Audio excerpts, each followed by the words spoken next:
Ya que vamos a empezar con un nuevo video, vamos a hacer un pequeño repaso de qué es lo que hemos hecho. Estamos aplicando el método estático. Sabemos también que hay un método dinámico que es un poco más complejo, pero nosotros estamos haciendo uso del método estático que está definido en el reglamento CIRSOC 103 para poder analizar qué es lo que pasa cuando la acción sísmica, que es una fuerza horizontal, actúa sobre un edificio. Dijimos que para poder aplicar este método se deben cumplir una serie de pautas, una serie de condiciones que en muchos edificios en realidad se cumplen, por lo tanto es un método que se usa bastante seguido. Como por ejemplo, tanto en planta como en simetría, como en altura debe haber simetría, regularidad. Eso cuando hablamos de simetría es simetría de rigideces. Debe tener una planta simple, en lo posible con un par de ejes de simetría. También se debe cumplir ciertas condiciones en cuanto a las dimensiones de la planta y de la altura. Por ejemplo, la altura no puede exceder 3 veces el diámetro menor de la planta, tampoco el lado mayor puede ser más de 2,3 veces el lado menor de la planta, etcétera. El tema de los entrantes. Hay una serie de pautas que se encuentran reguladas que si esas pautas se cumplen se puede emplear perfectamente este método estático. ¿En qué consiste este método estático? En reemplazar la fuerza del sismo. Dijimos, si tenemos un edificio, reemplazamos la acción del sismo por un sistema de fuerzas horizontales equivalentes, que esas fuerzas horizontales equivalentes se encuentran aplicadas a nivel de losa. En el caso de haber un edificio de varios niveles, estará aplicado en cada uno de los niveles. Bien, si este fuese un edificio de varios niveles, esa fuerza sísmica se encuentra aplicado en cada uno de los niveles, y ese punto, esa fuerza sísmica que se encuentra aplicada en función de la altura en cada entrepiso o en cada losa, en planta se encuentra aplicada sobre un punto que se denomina centro de masas o centro de gravedad. ¿Por qué se encuentra aplicada la fuerza sísmica en el centro de masas? Porque vimos también la ecuación que la fuerza sísmica es igual a un coeficiente por el peso del edificio. Y como el peso del edificio se supone concentrado en el eje geométrico de la planta, por eso es que la fuerza sísmica es directamente proporcional a su peso. Acá hablamos de que coincide con el eje geométrico de la planta porque hemos partido de una pauta o una condición de que el peso es constante en toda la superficie. Si el peso fuera distinto, ese centro de gravedad o centro de masa no coincidiría con el centro geométrico de la planta. En este caso, hemos considerado que es uniforme, por lo tanto, coincide con el centro de masa. En este caso, es un rectángulo, ¿bien? El centro de masa está aplicado ahí, porque recordemos que el centro de masa depende exclusivamente, siempre y cuando el peso sea constante, depende exclusivamente de la forma de la planta. Entonces, la fuerza sísmica es un coeficiente que afecta al peso del edificio, por lo tanto, este coeficiente es un porcentaje de ese peso. Entonces, ¿a qué es igual? Esa fuerza sísmica que está aplicada acá, entonces está afectada por un coeficiente y por el peso. ¿A qué es igual ese coeficiente sísmico? Ese coeficiente es igual a un término que se denomina pseudoaceleración elástica horizontal por un factor de destino dividido en un coeficiente de reducción. Esa pseudoaceleración elástica horizontal, este término que está acá, es un valor que depende de la zona sísmica, obviamente, que lo vamos a obtener de un diagrama de pseudoaceleración elástica horizontal, que lo vimos en unos videos anteriores, que es un gráfico similar a este, y esos dos ejes ordenados, a ver si con este marcador se ve mejor, son un par de ejes X e Y. En el par de eje X vamos a tener el periodo de vibración, y en el par de eje Y, en el eje Y vamos a leer la pseudoaceleración elástica horizontal. Entonces, tenemos un gráfico de esto para cada zona sísmica según el reglamento INPRES-IRSOC 103. Además, en cada gráfico tenemos para los diferentes tipos de suelo. Hay un suelo que hace así, así, hay otro que hace así. Entonces, ¿qué debemos hacer primero? Encontrar el valor del periodo de vibración en el eje de las ordenadas, subimos y hasta interceptar a la línea que corresponde al tipo de suelo que estamos analizando y ahí podemos leer en el eje de las ordenadas la pseudoaceleración elástica horizontal, que sería ese primer término que tenemos ahí. Otra forma que también están en los apuntes y que lo hemos puesto en el Power en uno de los videos anteriores, es a través de la ecuación de la recta, porque siempre antes del valor de T1, que es el comienzo del plafón, tenemos recta. Entonces se ha volcado la ecuación de la recta que corresponde para cada tipo de suelo y cuando el valor de T es menor que T1. De ahí también podemos obtener un valor más preciso que por ahí, por la fotocopia o por el gráfico, no llega a ser tan exacto. De todos modos, recordemos que nosotros estamos haciendo un predimensionamiento. Es una idea de cómo con nuestra estructura tratar de resolver el problema del sismo y sobre todo, más que con el cálculo en sí, que con las dimensiones de los diferentes elementos estructurales, en realidad lo que estamos queriendo es tener la parte conceptual y desde el punto de vista de nuestro diseño, cómo podemos hacer para que estos edificios respondan de la mejor manera posible ante un evento sísmico. El otro término entonces que incide en el coeficiente sísmico es el factor de riesgo o factor de destino. Porque bueno, como también ya lo hemos dicho, no es lo mismo que hagamos el cálculo de un edificio, como por ejemplo un hospital, que debe quedar en perfectas condiciones después de que ha pasado la catástrofe, después de que ha pasado ese gran desastre, tiene que quedar en perfecto funcionamiento para poder atender a la población que haya sido lastimada o que haya sido dañada justamente por el sismo. Y el otro término es el factor de reducción, que es el factor que está en el denominador, por lo cual el coeficiente es inversamente proporcional a ese factor de reducción, que depende del tipo de estructura, depende de la capacidad de disipar energía que tenga esa estructura. Entonces, básicamente, este coeficiente está dependiendo del terreno, de la altura, de la masa, porque el periodo de vibración tiene que ver la altura con la masa, entonces la altura, la masa, depende del terreno. Factor de riesgo o destino depende de qué uso le vamos a dar al edificio y depende del tipo de estructura que estemos usando. Entonces, con eso tenemos el valor de C. Y el otro término es el peso del edificio, donde dijimos que también se considera, por un lado, la carga permanente, por otro lado, la carga gravitatoria, y en función de eso obtenemos el peso del edificio. Recordemos que cuando estamos analizando, por ejemplo, el caso de un edificio de altura, el área de incidencia para poder determinar el peso propio o la carga permanente es por cada nivel tenemos mitad de la parte de arriba y mitad de la parte de abajo, ¿no? Entonces, suponiendo que este sea el nivel 1, es el nivel 2, este es el nivel 3 y este es el nivel 4.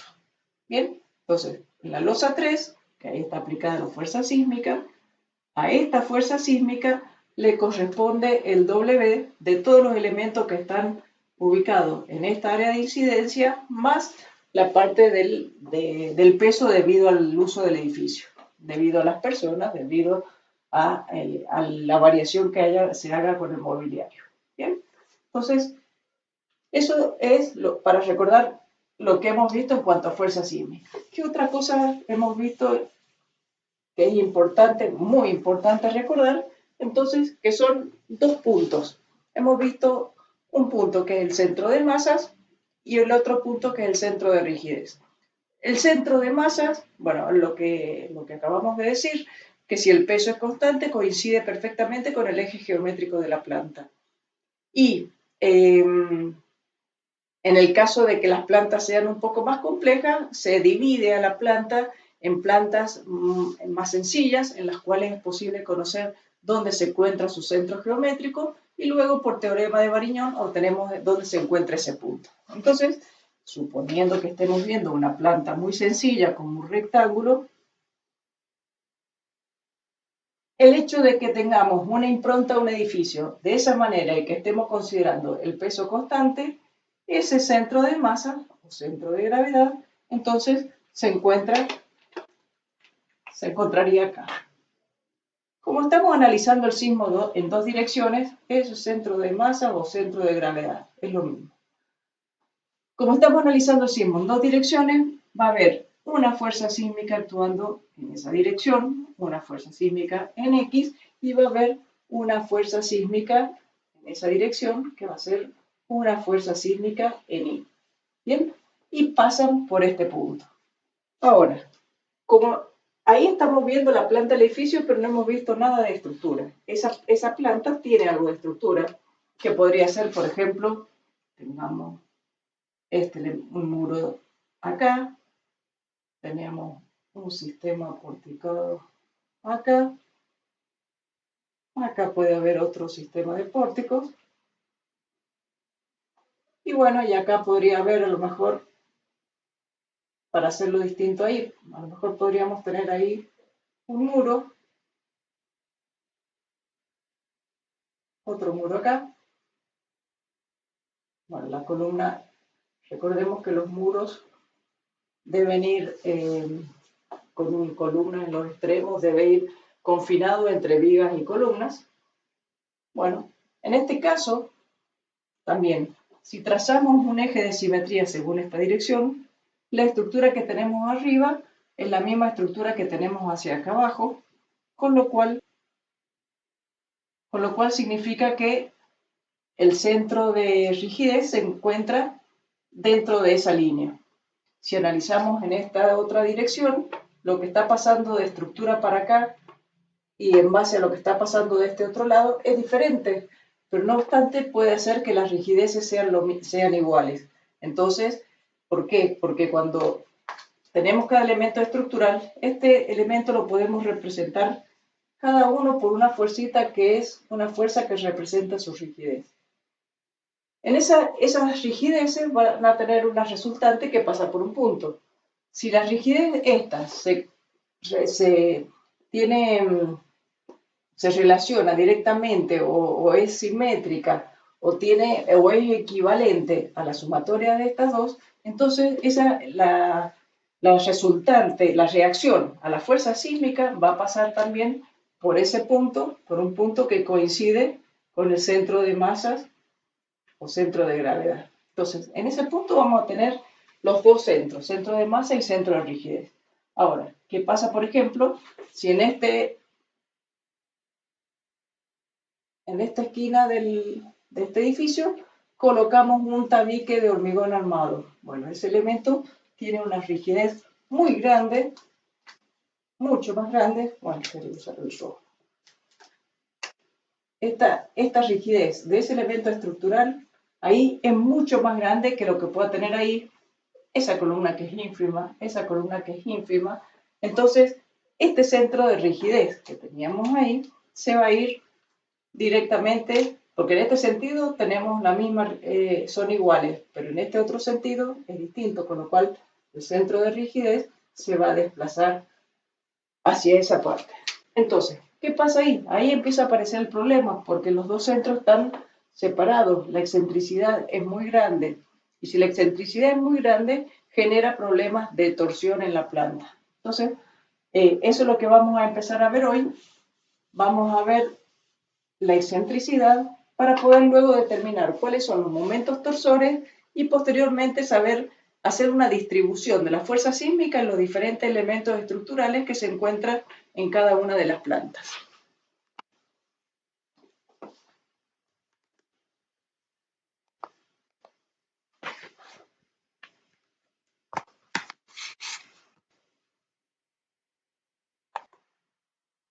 Bueno, ahí pude dar vuelta a la cámara, parece que no andaba el mouse, pero bueno, acá está.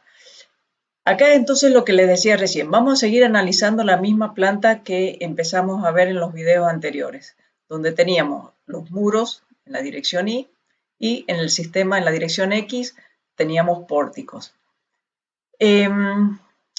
Una cuestión que es importante hacerla desde el punto de vista del diseño, si decidimos colocar en una dirección, por ejemplo en el sentido de las X, decidimos colocar pórticos, bueno, es recomendable que sean todos pórticos. ¿Por qué? Porque si colocamos un muro, la rigidez de ese muro es tan grande respecto a la de los pórticos que se va a llevar la totalidad de la fuerza sísmica que esté actuando en X. En cambio, por más que sean pórticos, ya la distribución es más homogénea, aunque por supuesto hay pórticos que van a absorber mayor fuerza sísmica, por ejemplo, el 1 y el 2 que tienen 4 patas va a absorber más fuerza sísmica que el 3 que tiene 3 columnas, pero es más homogénea la distribución que si colocamos, por ejemplo, o uno o dos tabiques de uno o dos muros de mampostería que van a absorber, y así coloquemos 10 pórticos y dos tabiques o dos muros de mampostería, los muros van a llevar casi la totalidad del 80 o 90% de la fuerza sísmica, mientras que los pórticos va a llevar el restante. Entonces, prácticamente los pórticos cuando están combinados en una misma dirección no trabajan. Lo ideal es colocar pórtico en las dos direcciones o bien pórtico en una dirección y muro en otra, como lo hemos hecho acá. Lo mismo pasa si en lugar de trabajar con muros estamos trabajando con tabiques sismorresistentes. La relación que hay entre la rigidez de un tabique sismorresistente con un muro o con un pórtico es muy grande. Entonces, o bien colocamos un par de tabiques o bien trabajamos con muros y pórticos. Entonces, ya habíamos definido los dos centros, centro de masas y el centro de rigidez. En este caso, las excentricidades son muy pequeñas, ya lo vamos a ver, pero es una planta que es bastante, no es totalmente simétrica, pero es una planta bastante regular. Las coordenadas del centro de masa fueron 5,45 y 3,26 y las coordenadas del centro de rigidez 4,90 y 3,34. Una vez que estamos definiendo ya el centro de rigidez, ese es el punto en el cual gira el edificio. Entonces, vamos a dejar de considerar este par de ejes coordenados que teníamos acá para pasar a manejar, o sea, ya desaparece y empezamos a trabajar con un par de ejes coordenados en el cual el centro de rigidez viene a ser el punto 00 del nuevo sistema de fuerzas. Bien, entonces dejamos de trabajar con las coordenadas X e Y que estaban aplicadas, que pasaban por el borde exterior de la estructura en esta dirección y en esta dirección, y pasa a tener centro en el centro de rigidez. Entonces ahora todas las distancias las vamos a tomar a partir de ese punto.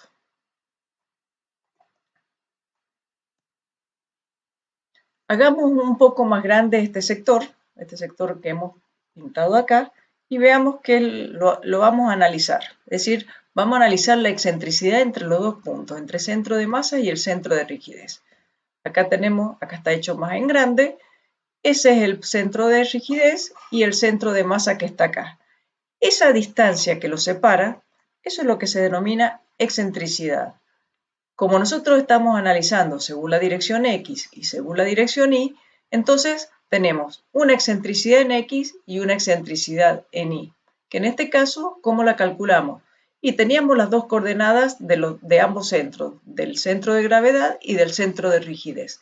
Entonces, la coordenada en X de la excentricidad viene a ser la coordenada en X del centro de gravedad menos la coordenada en X del centro de rigidez.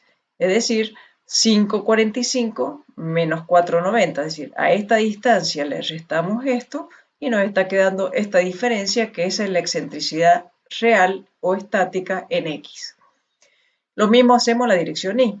Tenemos que la excentricidad en Y del centro de rigidez es... del centro de gravedad, perdón, es 3,26, es esta coordenada menos 3,34, que es la coordenada en Y del centro de rigidez, y nos está quedando esta diferencia, que es la excentricidad real o estática en Y, que es 0,08 metros.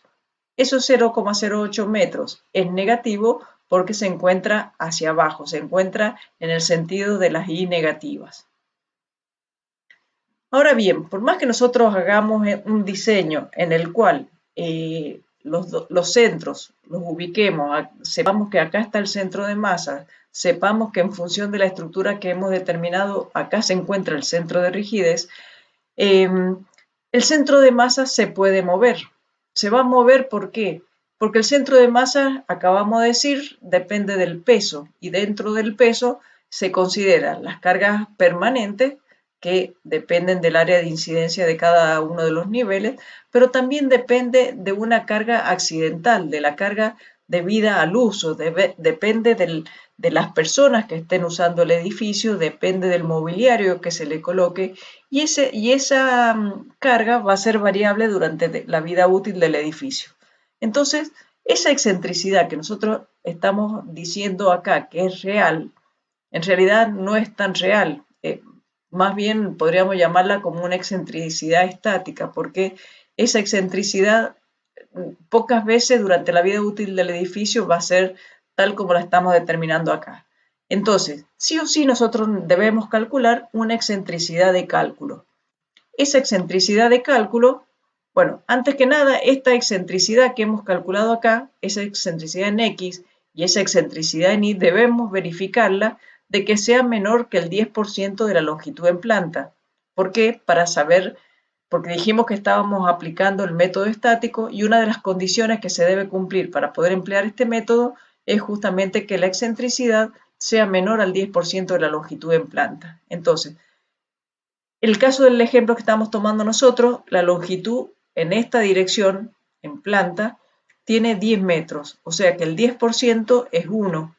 La excentricidad que nos dio a nosotros es 0,55, por tanto es menor que 1, verifica. ¿Qué pasa en la otra dirección? En la otra dirección, la longitud en planta es de 7 metros, es decir, desde este punto hacia este punto son 7 metros. El 10% es 0,70, nos dio 0,08, por lo tanto verifica. Es decir, las excentricidades son menores al 10% en ambas direcciones. Entonces, como esta excentricidad real o estática puede variar, es que determinamos las excentricidades de cálculo. ¿Y cómo se van a considerar esas excentricidades de cálculo?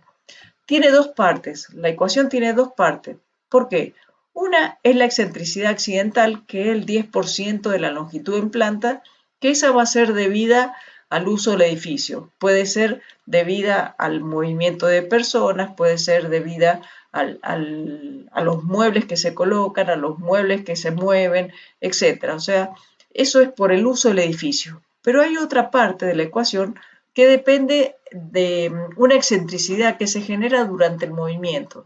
Es decir, mientras se está produciendo el sismo, el edificio se está moviendo y por lo tanto los centros también cambian de posición. Entonces, al averiguar la excentricidad de cálculo, tiene en cuenta estas dos condiciones, el uso y por otro lado la dinamicidad que pueda tener el edificio. Vamos a encontrar 4 puntos que son las excentricidades de cálculo, que es para poder determinar el área o la zona en la cual se va a mover ese centro de gravedad. ¿Cómo lo determinamos? Y si el centro de gravedad está ubicado en un determinado lugar, puede moverse en el sentido de las X positivas, se puede mover en el sentido de las X negativas, se puede mover en el sentido de las Y positivas o de las Y negativas. ¿Cómo lo calculamos? Por eso es que tenemos acá 4 excentricidades, 2 en X y 2 en Y. ¿Cómo se calcula? El segundo término, dijimos, es el 10% de la longitud en planta que estemos analizando. Si estamos analizando excentricidad en X, es el 10% de la longitud en X.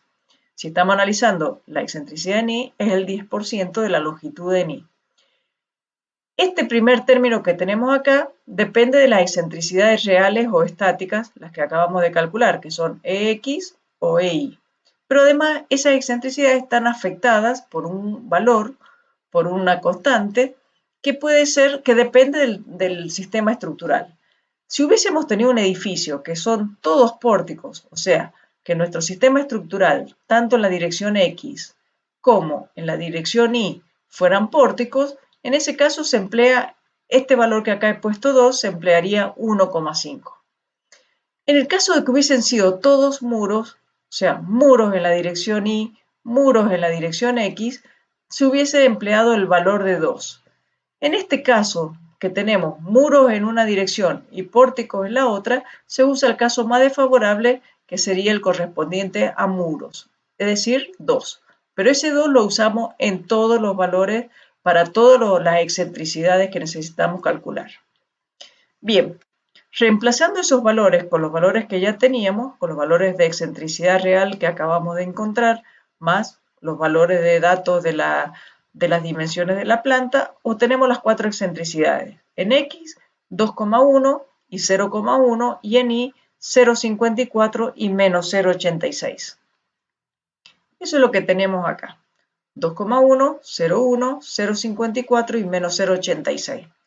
Ahora bien, ¿cómo lo vamos a graficar? Y acá presten mucha atención porque muchas veces esto da lugar a dudas. Recordemos que ahora hemos pasado el eje de coordenadas de las coordenadas X e Y al centro de rigidez. Entonces, todos los valores los vamos a considerar a partir de este punto, en el sentido de las X positivas o negativas y en el sentido de las Y positivas o negativas. El primer término en el sentido de las X es 2,1. Entonces, a partir de acá, tomamos 2,1 metros, y obtenemos ese punto. Lo dejemos marcado ahí. La otra excentricidad es 0,1 positivo, es decir, de este punto 0,1 hacia este lado y determinamos ese punto ahí. En el otro sentido, en el sentido de las Y, es 0,54 y menos 0,86. El 0,54 es positivo, vamos para arriba, 0,54. Y en el eje de las Y negativas es menos 0,86, por lo tanto del centro de rigidez hacia abajo en el sentido de las Y negativas y obtenemos ese valor de 0,86. Como dijimos que el que se mueve es el centro de masa, esos puntos que hemos encontrado sobre el centro de rigidez debemos trasladarlo al centro de masa. Entonces, ese primer punto viene a parar acá, este otro punto viene a parar acá, este otro punto lo proyectamos sobre los ejes que pasan por el centro de masa y este otro punto también lo proyectamos sobre los dos ejes que pasan por el centro de masa. Entonces ya tenemos definidos los 4 puntos en los cuales se puede mover ese centro de masa. O sea, el centro de masa se va a mover dentro de esta área, siendo esos 4 puntos los puntos límites.